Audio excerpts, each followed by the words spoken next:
నమస్తే, welcome to Aadya media. నేను మీ స్వర్ణ. Hello Balu. Hi స్వర్ణ. RBI నిన్న సంచలనమైన నిర్ణయం తీసుకుంది. Sudden decision. అది కూడా ఇంతకు ముందు ఎట్లా అయితే అర్ధరాత్రి 12 గంటలకి నోట్ల రద్దు ప్రక్రియ జరిగిందో ఇది కూడా సడన్ గానే 2000 రూపీస్ నోట్స్ ఇంకా చెల్లవు అంటూ చెప్పింది. బట్ దానికైతే కొంచెం గడువు ఇచ్చిందిలే, బ్యాంకులో డిపాజిట్ చేసుకోవచ్చు 20,000 వరకు అంటూ కొన్ని పరిమితులు కూడా ఉన్నాయి. ఫస్ట్ ఆఫ్ ఆల్ ఏం చెప్తారు? 2016 నవంబర్ 8న అప్పట్లో ఉన్నటువంటి 500 రూపాయలు 1000 రూపాయల నోట్లు ఏవైతే ఉన్నాయో లీగల్ టెండెన్సీని క్యాన్సిల్ చేస్తున్నట్టుగా నరేంద్ర మోదీ అప్పట్లో ప్రకటించారు. దానితో అప్పట్లో మనం చాలా చూసాం, చాలామంది ఆర్థికంగా ఎంతో ఇబ్బంది పడ్డారు. కేవలం రోజుకి 2000 రూపాయలు లేకపోతే ఒక గరిష్ట పరిమితి చాలా తక్కువలో పెడుతూ బ్యాంకులో డిపాజిట్ చేయాల్సినటువంటి ఆవశ్యకత ఏర్పడింది. ఆ నేపథ్యంలోనూ కొంతమంది పోవడం, అది గత చరిత్ర మనం చూస్తూ వచ్చాం. దానికి కారణాలు తీసుకున్నట్లయితే అప్పట్లో మనకి ఎలక్షన్స్ ఒకనొక టైంలో ఎలక్షన్స్ దగ్గర పడుతున్న టైంలో దేశంలో ఇతర పార్టీలు, ఇతర లోకల్ పార్టీస్ కావచ్చు, లేకపోతే రైవలరీస్ ఆఫ్ బీజేపీ ఎవరైతే ఉన్నారో డబ్బు పంపిణీకి సిద్ధంగా ఉన్నారు, కొన్ని లక్షల కోట్ల రూపాయలు, 500 రూపాయలు 1000 రూపాయల నోట్లతో డబ్బు పంపిణీకి రెడీగా ఉన్నారు అన్న ఒక గ్రేప్ వైన్, ఒక అనాధారితమైనటువంటి సమాచారంతో ఈ నిర్ణయానికి ప్రధాని మోదీ అప్పట్లో వచ్చారని చెప్పేసి ఒక కారణం ప్రధానంగా అప్పుడు మనం విన్నాం. దీంతో పాటుగా కొన్ని లక్షల కోట్ల రూపాయలు పాకిస్తాన్లో ఇండియన్ కరెన్సీని ఫేక్ కరెన్సీగా ప్రింట్ చేసి వాటన్నిటినీ రకరకాల మార్గాల ద్వారా ఇండియాలోకి చొప్పించి వాళ్లకు అంటే మన ఇండియన్ కరెన్సీని చాలా వీక్ చేయడం కోసం ఇతర దేశాలతో పన్నాగం పండి కొన్ని లక్షల రూపాయలు పాకిస్తాన్లో ప్రింట్ అయినాయి ఫేక్ కరెన్సీ, అవి వస్తున్నాయి అని చెప్పి మరొక సమాచారం. కారణాలు ఏమైనప్పటికీ కూడాను మనకు అప్పట్లో చాలామంది అవినీతి సొమ్ము, బ్లాక్ మనీ అనేవాళ్ళం, అంటే లీగల్గా అనాధారితమైన డబ్బు చాలా ఉండేదని చెప్పేసి అనేవాళ్ళు. చాలామంది అనేవాళ్ళు అప్పట్లో 500 రూపాయలు 1000 రూపాయల నోట్ల రద్దు అయితే అసలైన నల్లధనం, బ్లాక్ మనీ ఎక్కడుందో బయటపడుతుందని చెప్పేసి అన్నారు. కానీ అనూహ్యంగా అప్పుడు ఏమైందంటే డబ్బున్న వాళ్ళే డబ్బు లేని వాళ్ళు డబ్బు లేని వాళ్ళకే మిగిలిపోయారు. డబ్బున్న వాళ్ళు వాళ్ళకున్నటువంటి నెట్వర్క్లో ఈ చేంజ్ ఏదైతే ఉందో దాన్ని మార్చుకునే ప్రయత్నం చేశారు. ఆ తర్వాత 2000 రూపాయల కరెన్సీని కూడా వ్యాన్లతో పాటు డబ్బున్న వాళ్ళు బ్యాంక్ నుంచి డైరెక్ట్గా ఇళ్ళకి వెళ్ళడం మనం చూసాం. అదంతా 6 సంవత్సరాల క్రితం. తాజాగా దాని తర్వాత ఏమైందంటే కొత్తగా 200 రూపాయల నోట్లు, మళ్ళీ 500 రూపాయల నోట్లు, బిగ్గెస్ట్ లీగల్ టెండెన్సీ కింద ఏదైతే 2000 రూపాయల నోట్లని మళ్ళీ ప్రవేశపెట్టారు. దాని తర్వాత చాలా కాలం అయింది. మనం గత కొద్దిగా కాలంగా ఒక సంవత్సరం 1.5 year బ్యాక్ నుంచి తీసుకున్నట్లయితే ఎక్కడ కూడాను 2000 రూపాయలు అనేది మనకి చలామణిలో లేకుండా అయిపోయింది. ఎక్కడ కూడాను దానికి ఇది లేకుండా పోయింది. అంటే ఎవరైనా బ్యాంకుల్లో నుంచి మనకి ఇస్తున్నా కానీ, లేకపోతే మనం ఎక్కడైనా ఏదైనా పర్చేస్ చేసినప్పుడు, ఎవరికైనా ఇచ్చినప్పుడు బిజినెస్ పర్పస్గా ఎవరు తీసుకోవట్లేదు. దీంతో ఒక చిన్న సోషల్ మీడియాలో ఏమైందంటే 2000 రూపాయల నోట్ని మళ్ళీ రద్దు చేస్తారు అంటే ఎప్పటి నుంచో వార్తలు వస్తున్నాయి. అంటే మనకి ఎప్పుడైతే సర్క్యులేషన్ తగ్గిపోయిందో ఆటోమేటిక్ ఒక అనుమానం వస్తుంది. ఇప్పుడు మనకు అనుమానం వచ్చినప్పుడు ఏమవుతుందంటే అసలు నిజం తెలియకపోతే ఏమవుతుందంటే ఈ అబద్ధం అనేది లోకం మొత్తం చుట్టూ వచ్చేస్తుంటుంది. అంటే నిజం బయటకు వచ్చే లోపల అబద్ధం లోకం మొత్తం చుట్టి వస్తుందని చెప్పి ఒక సామెత ఉంటుంది మనకి. అలాగే దీన్ని కూడా క్యాన్సిల్ చేస్తారనేసరికి చాలా మంది భయపడి తీసుకోలేదు. అదేవిధంగా 5 రూపీ కాయిన్స్ మీద అట్లాగే వచ్చింది. అసలు ఇప్పుడు 10 రూపీ కాయిన్స్ అయితే తీసుకునే నాదురే లేరు. లేదు, మనం చూసినట్లయితే లేవు కూడా, ఉన్నాయి ఎప్పుడో పాత అట్లా ఉన్నాయి. 10 రూపీ కాయిన్స్ ఇప్పటికీ మనకి చలామణిలో ఉన్నాయి, సర్క్యులేషన్లో ఉన్నాయి. కానీ ఎవడో ఒక చిన్న ఫేక్ న్యూస్ని అట్లా బయటకు వదిలాడు, 10 రూపీ కాయిన్స్ అక్కడ చలామణి తీసుకోవట్లేదు అనేసరికి బ్యాంక్స్ చెప్పినాయి, ఆర్బీఐ చెప్పింది, ఫైనాన్షియల్ సెక్టర్స్ వాళ్ళు ఒకవేళ తీసుకోకపోతే ఇది నేరం అని చెప్పేసి కూడా వాళ్ళు చాలాసార్లు చెప్పారు వాళ్ళు. సో దీనికి సంబంధించి మనకి సెలబ్రిటీస్ చాలామంది చెప్పించారు మీడియాలో, ఇగో 10 రూపీ కాయిన్స్ చలామణిలో ఉంది, సర్క్యులేషన్లో ఉంది, దాన్ని వాడాలి, తీసుకోకపోతే మీద ఫైన్ వేస్తారు, లేకపోతే క్రిమినల్ కేసు కూడా వేయచ్చు అని చెప్పేసి చాలామంది మీడియాలో కూడా సెలబ్రిటీస్ చెప్పించారు. అయినప్పటికీ కూడాను ఎవరు తీసుకోవట్లేదు.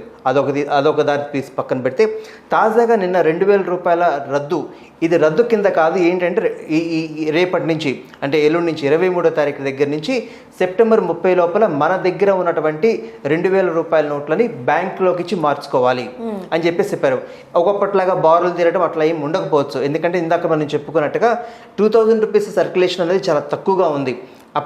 ఇందాక చెప్పినట్టుగా ఈ 2000 రూపాయల నోట్లని వ్యాన్లు తీసుకెళ్ళి bank to direct house, so పెద్దవాళ్ళ దగ్గరే ఉన్నాయి, కామన్ పీపుల్ చాలా తక్కువ దగ్గర ఉండొచ్చు. సో ఇప్పుడు ఏంటంటే అంత పెద్ద మళ్ళీ లైన్లలో నుంచి అవకాశం కానీ డైలీ అంటే 20,000 ఆఫ్ లిమిట్ ఉన్నప్పటికీ కూడాను అంత పెద్ద మొత్తంలో ఎవరి దగ్గర లేవు కాబట్టి లేవు. ఇది బ్యాంకు వాళ్ళు కూడా బయటికి ఇవ్వడానికి రేపటి నుంచి మండే నుంచి ఇవ్వకూడదని చెప్పేసి ఒక సర్క్యులేషన్. ఎందుకు ఈ మధ్య కాలంలో మనకి ఇదే మాట జేడీ లక్ష్మీనారాయణ గారు, మాజీ జాయింట్ డైరెక్టర్ జేడీ లక్ష్మీనారాయణ కూడా ఇదే అన్నారు. మళ్ళీ మీరు ఇప్పుడు 2,000 రూపాయల నోట్ రద్దు చేయండి, పెద్ద పెద్ద వాళ్ళందరూ వెళ్ళాడిపోతారన్నారు. సో ఇప్పుడు ఆయన దృష్టిలో ఏంటి, ఆయన స్థాయి వాళ్ళకి ఏం తెలిసింది, పెద్ద పెద్ద వాళ్ళ దగ్గర 2,000 రూపాయల నోట్లు ఉంటాయని సంగతి మళ్ళీ వాళ్ళ స్థాయి వాళ్ళకి తెలిసింది. ఇప్పుడు ఎప్పుడైతే నోట్ల రద్దు జరిగిందో అప్పుడు సామాన్యులందరికీ ట్రిగర్ అవుట్ అయింది ఏంటి అని అంటే, బ్లాక్ మనీని వెనక్కి తీసుకొస్తానని ఏదైతే ప్రామిస్ చేశారో, ఎన్నికల్లో గెలిచాడో 15 లక్షల రూపాయలు వేస్తున్నారు, దానికోసం ఇది చేశారు. బట్ అంతే విమర్శ బీజేపీ గవర్నమెంట్ ఎదుర్కొంది. ఏది బ్లాక్ మనీ, నోట్ల రద్దు తర్వాత బ్లాక్ మనీ ఎక్కడికి వెనక్కి వచ్చిందని. బట్ నిజంగానే తేగలిగారా అంటే మీడియాలో కథనాల ద్వారా కావచ్చు, బీజేపీ వాళ్ళు చెప్పింది కావచ్చు, 95% రికవరీ చేశామని చెప్పేసి వాళ్ళు చెప్పారు. సో మిగతా 5% అసలు 95% రికవరీ అయిందా, లేకపోతే ఆ 5% ఎందుకు రికవరీ కాలేదో అది గవర్నమెంట్ వాళ్ళే మళ్ళీ అనౌన్స్ చేయాలి. మనం చూడం, ఏదో ఇన్ఫర్మేషన్ ఇచ్చారు కాబట్టి దాన్ని మనం ఆధారితంగా దాన్ని మనమే నమ్మి తీరాల్సిందే. కాబట్టి 95% బ్లాక్ మనీ రికవరీ చేశామన్నారు. కాబట్టి 15 లక్షల రూపాయలు జన్ధన్ ఖాతాల్లో వేస్తామన్నది మాత్రం అదైతే అబద్ధంగానే మిగిలిపోయింది, అది ఎవరికి రాలేదు కూడా. ప్రతిపక్షాలు అయితే 95% రికవరీ చేసిన దాన్ని ఒప్పుకోవట్లేదు అంటే చెప్తున్నారు. డైరెక్ట్ గా క్వశ్చన్ చేసినప్పటికీ కూడా సరైన ఆన్సర్ కూడా బీజేపీ వాళ్ళు ఇవ్వలేనట్లు కూడా మనం చూస్తాం. ఇప్పుడు అదే చెప్తున్నా కదా. ఇప్పుడు ఉదాహరణకి మన మీద ఒక రూమర్ వచ్చింది, ఆ రూమర్ని మనం చెప్తే అదే అథెంటికేటెడ్గా. మన మీద ఒక రూమర్ వచ్చిందంటే మనకంటే అథెంటికేషన్కి వేరే వాళ్ళు ఉండరుగా. ఆ రూమర్ ఇది రూమర్ కాదు, లేకపోతే ఈ రూమర్లో ఉన్నటువంటి నిజాలు ఇది అసలు నిజం కాదు, ఫైనల్ అథెంటికేషన్ మనమేగా. అదే అథెంటికేషన్ ఇప్పుడు బీజేపీ కూడా, లేకపోతే గవర్నమెంట్లు ఎవరైతే ఉన్నారో వాళ్ళు చెప్పిందే ఫైనల్ అథెంటికేషన్. కాబట్టి వాళ్ళు చెప్పారు కాబట్టి దాన్ని అథెంటికేషన్గా మనం తీసుకోవాలి. ప్రతిపక్షాలు అంటావా ప్రతిదానికి మనం దొయ్యబట్టడము, ఎదుటి వాళ్ళ మీద బురద చల్లడం అనేది ప్రతి చోట ఉండేది. నోట్ల రద్దు కాకపోతే ఇంకో అంశం తీసుకుంటారు. ఏంటంటే మనకు ఒక పాయింట్ కావాలి, రూలింగ్ గవర్నమెంట్నో లేకపోతే ప్రతిపక్షాలను ఎదుటి వాళ్ళ మీద బురద చల్లడానికి ఒక పాయింట్, ఒక బోధం వేసుకొని అందరి మీద అట్లా వెతుకుతూ ఉండడం అనేది సహజ సిద్ధమైనది. దాన్ని మనం పెద్దగా పట్టించుకోవాల్సిన అవసరం లేదు. తాజాగా 2,000 రూపాయల నోట్ల రద్దు యొక్క ఎఫెక్ట్ ఎట్లా ఉండబోతుంది అంటే 0% చెప్తాను నేను. ఎందుకు అంటే ఇప్పటికే మనకి ఈ డిమానిటైజేషన్ తర్వాత మనకి డిజిటల్ కరెన్సీ తీసుకొచ్చేసేసారు. ఎట్లయితే మనకి ఫోన్పేలు ఉన్నాయి, గూగుల్ పేలు ఉన్నాయి. ఒకప్పుడు అంటే ప్లాస్టిక్ మనీ ఉండేది మనకి, అంటే చేతిలో నుంచి, పర్సుల్లో నుంచి, లేకపోతే బ్యాగుల్లో లక్షలు వేల దగ్గర నుంచి మనకి ఇవాళ. ఆ తర్వాత ఈ debit card system, credit card system వచ్చిన తర్వాత మ్యాక్సిమం మనకి ఎక్కడ కావాలన్నా ఒకప్పుడు స్వైపింగ్ మిషన్స్ ఉండేవి. సో స్వైపింగ్ మిషన్స్ చేసుకునే వాళ్ళము అతి కొద్ది డబ్బుతో మనం మేనేజ్ చేసుకునే పరిస్థితి ఉండేది. క్రెడిట్ కార్డ్స్ వచ్చిన తర్వాత కంప్లీట్గా అసలు సిస్టమే అయిపోయింది. కాకపోతే ఏంటంటే ఇప్పుడు దాని నుంచి కూడా, అంటే ఇప్పుడు కార్డ్స్ కూడా ఎవరు వాడట్లేదు, జేబులో రూపాయి పెట్టుకోకర్లా, ఈజీ అయిపోయింది. ఎందుకంటే ఎక్కడైనా ట్రాఫిక్ దగ్గర నుంచున్నప్పుడు ఒకప్పుడు అంటే ఇట్లా డోర్ కొట్టేవాళ్ళు, బెచ్చగాళ్ళు అడుక్కోవడానికి, కొట్టి నా దగ్గర చిల్లర లేదంటే పర్లేదు బాబు అనేవాళ్ళు. వాళ్ళు కూడా ఏంటంటే వాళ్ళ దగ్గర స్వైపింగ్ మిషన్, ఒకప్పుడు స్వైపింగ్ నా దగ్గర కార్డే ఉందంటే నా దగ్గర మిషన్ ఉందని చెప్పి వాడు స్వైపింగ్ మిషన్ చూపించాడు. ఇప్పుడు ఈ పేటిఎంలు వచ్చిన తర్వాత వాళ్ళు కూడా ఈ పేటిఎం క్యూఆర్ కోడ్, చిన్న బాక్స్ ఉంటుంది కదా, ఒక చిన్న ఇది టైపు, అది పట్టుకుని నా దగ్గర ఇది ఉంటుంది అంటున్నారు వాళ్ళు. సో ఏంటంటే మనకి చిల్లరకు కూడా రూపాయికి 2 రూపాయలకు కూడా మనకి ఈ డిజిటల్ పేమెంట్స్ వచ్చిన తర్వాత చేతిలో డబ్బులు క్యారీ చేయాల్సిన అవసరం అసలు నథింగ్ అయిపోయింది. సో ఇప్పుడు మనకు 2,000 నోట్లేక అవసరం లేదు, 100 రూపాయల నోట్లు అవసరం లేదు, ఏమీ అవసరం లేదు. ఎక్కడో రిమోట్ ఏరియాస్లో కొంతమందికి చాదస్తము, నాకు చేతిలో నాకు డబ్బులు ఇస్తేనే నాకు తృప్తిగా ఉంటుంది, నాకు డబ్బులు తీసుకుంటేనే తృప్తిగా ఉంటుందనే ఒక 1% చాదస్తపు మనుషులు కొంత ఈ దేశంలో ఉంటారు. అది ఎక్కడికి వెళ్ళినా ఉండేది. కేవలం వాళ్ళ కోసం తప్పిస్తే మనకి ఫిజికల్ మనీ అనేది అసలు ఇప్పుడు అవసరం ఉండదు. నువ్వు 2,000 రూపాయల నోటు తీసుకొచ్చినా, 2 లక్షల రూపాయల నోటు తీసుకొచ్చినా కానీ డబ్బులు రావటము, లేకపోతే నువ్వు బ్యాంకులో వేసుకోవడం అన్న జరుగుతుంది, లేదా మనీ ట్రాన్స్ఫర్స్ మాత్రమే జరుగుతూ ఉంటాయి. ఇప్పుడున్న నేపథ్యంలో మనకేంటంటే పెద్ద పెద్ద అమౌంట్స్ ఉందనుకో. అండ్ ఇంకోటి ఏంటంటే బ్యాంక్స్ ఇక నుంచి మొన్న ఒక సిగ్నేచర్ కూడా అయిపోయింది ఆర్బీఐ నుంచి, నిర్మలా సీతారామన్ నుంచి. ఇక నుంచి బ్యాంక్స్ ఓన్లీ వీక్లీ 5 డేస్ మాత్రమే పనిచేస్తాయి. ఇక నుంచి ఎవ్రీ సాటర్డే సండేస్ లీవ్ ఉంటుంది వాళ్ళకి.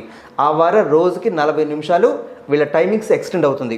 ఆ 40 డేస్, ఆ 40 మినిట్స్ ఎట్లా అన్నది ఇంకా అఫీషియల్గా రాలేదు. సో ఏమవుతుందంటే మనకు బ్యాంక్ టైమింగ్ అవర్స్ తగ్గిపోతున్నాయి. వర్కింగ్ అవర్స్ తగ్గిపోతున్నాయి. ఈ మనకి నెఫ్ట్ ద్వారానో లేకపోతే ఆర్టీజీఎస్ ద్వారానో మనకి పేమెంట్స్ చేసే వాళ్ళకి ఈ 5 డేస్లో వెళ్ళిపోతుంది. లేదా మనకి బ్యాంక్ అకౌంట్స్లో మనకి పర్సనల్ బ్యాంకింగ్స్ ఉంటాయి. మన పర్సనల్ బ్యాంకింగ్స్లో మన పాస్వర్డ్తో ప్రొఫైల్ పాస్వర్డ్ ఎట్లా పెట్టుకుంటాం కాబట్టి అప్ టు వాళ్ళకి ఉన్నటువంటి లిమిట్ ఏదైతే ఉంటుందో 1 CR 2 CR 10 lakhs దాని వరకు ఆన్లైన్ ట్రాన్సాక్షన్ చేసుకోవచ్చు. దీనివల్ల ఎంతో సేఫ్. నీకు మనీ డిపాజిట్ చేస్తే 50,000 దాటిన దగ్గర నుంచి పాన్ కార్డ్ అడుగుతాడు. కానీ నీకు ఆన్లైన్ ట్రాన్సాక్షన్లో నువ్వు ఎన్ని లక్షలు ట్రాన్సాక్షన్ చేసినా ఎన్ని కోట్ల ట్రాన్సాక్షన్ చేసినా కానీ డిజిటల్ పేమెంట్స్ ఏది కూడా మనకి ఎవరు క్వశ్చన్ చేయరు మనకి. సో ఎందుకంటే లెక్క ఉంటుంది కాబట్టి అల్టిమేట్గా దాన్ని వాళ్ళు ఐటీలో చూపించుకుంటారు కాబట్టి క్వశ్చన్ చేయరు. నువ్వు అదే ఒక 50 లక్షలు 5 లక్షలు తీసుకెళ్ళి డిపాజిట్ చేస్తుంటే బ్యాంక్ వాడు క్వశ్చన్ చేస్తాడు 2 లక్షలు దాటి డిపాజిట్ చేస్తుంటే. ఎందుకంటే ఇప్పుడు మనకి 2 లక్షలు దాటి గోల్డ్ కొంటే మనకి అక్కడ పాన్ కార్డ్ ఇవ్వాలి. సో ₹1,00,000 దాటినా సరే ఏమని అడుగుతున్నారు 2 lakhs వరకు 2 lakhs దాటిన దగ్గర అంటే 50,000 దాటిన దగ్గర నుంచి పాన్ కార్డ్ ఎఫెక్టెడ్ ఉంటుంది. గోల్డ్ కొనాలంటే 2 lakhs దాటితే మనకు అక్కడ మనము పాన్ నెంబర్ ఇవ్వాల్సి వస్తుంది. వాడికి నెంబర్ కాదు, మన కార్డు యొక్క సాఫ్ట్ కాపీ వాళ్ళకి ఇవ్వాలి. సో ఇటువంటి దాన్ని తీసి పక్కన పెట్టేసేసి ఇవన్నీ ఈ ఆన్లైన్ పేమెంట్స్ వచ్చిన తర్వాత ఈ ₹200 నోట్లో లేకపోతే ₹500 నోట్లో ₹2,000 నోట్లు ఏవైనా కానీ మనకి రద్దు చేసినా కానీ ఇబ్బంది లేదు. ఎందుకంటే మన దగ్గర నుంచి ఫిజికల్ క్యాష్ క్యారీ చేయడం అనేది ప్లస్ పాయింట్ ఏమవుతుందంటే ఇంతకు ముందు ₹15 ₹20 అనుకో చేంజ్ కోసం పరిగెట్టాల్సి వచ్చేది. వాళ్ళు మనన్నా తిట్టడం ఉండేది, మనం వాళ్ళ దగ్గర రూపీస్ ఉంచాల్సి వచ్చేది. ఎస్పెషల్లీ మనకి ఫోన్ పే వచ్చాక ఎంత అమౌంట్ అయితే అంతే పే చేయొచ్చు. ఎస్పెషల్లీ మనకి బస్సెస్ ఎక్కుతున్నప్పుడు బస్సెస్ లో కూడా మనకి చాలా ప్రాబ్లం ఉంది. వాడు ఇంత ముందు మనకి ₹10 పావలాలు ఉండేవి. సే ఫర్ ఎగ్జాంపుల్ ₹4.5 అయిందంటే వాడికి మనకి తిరిగి ₹10 ఇవ్వడాడు, మొత్తం వెతుకుతాడు లేవంటాడు వాడు. సో వాడికి ఇట్లాంటి ₹10 రోజులో ఎంత, నెలలో ఎంత, ఎన్ని బస్సులు, ఎంతమంది కండక్టర్లు, నెలకు వచ్చరికి ఎంత తీసుకుంటే వాడికి ₹10 మిగిలిన నెలకు లక్షల్లో ఉండేది. సో ఇప్పుడు ఇవంతా ప్రజలకు మిగులుతుంది. అంటే మనం అనుకున్నట్లుగా ఏదైతే బ్లాక్ మనీ కోసం ఇదంతా చేస్తాం అంటున్నారో ఆటోమేటిక్ గా ఖచ్చితంగా ఇప్పుడు ఏమవుతుంది, మళ్ళీ ఇప్పుడు పెద్ద వాళ్ళ దగ్గర మళ్ళీ ఇంకొక సంవత్సరంలో ఎలక్షన్స్ వస్తున్నాయి. మళ్ళీ ఈ మనీ సర్క్యులేషన్స్ అనేది మనకి మళ్ళీ నియోజకవర్గాల వారీగా అందరికి పంపించుకొని ఇదిగో ఓట్ బ్యాంకింగ్ ఎంత ఉంది, లేకపోతే బీజేపీకి ఉంది, కాంగ్రెస్ ఎంత ఉంది, టీడీపీ, వైసీపీ, బీఎస్పీ, లేకపోతే ఇట్లా రకరకాల దేశంలో ఉన్నటువంటి 28 రాష్ట్రాలలో ఉన్నటువంటి వివిధ పార్టీలకి ఈ మనీ సర్క్యులేషన్ అనేది ఏదైతే ఉంటుందో ఇప్పటి నుంచి కంట్రోల్ చేయగలిగితే మనకి ఎలక్షన్ టైంకి మనకి ఈ మనీ ఫ్లో అనేది చాలా వరకు తగ్గుతుంది. కాబట్టి ఈ క్యాన్సిల్ చేసినప్పటికీ కూడాను ఇటువంటి ఇబ్బంది ఉండదు. ఒక విధంగా నాకు తెలిసి ఇదే మంచిది అనుకుంటున్నాను నేను. Thank you so much.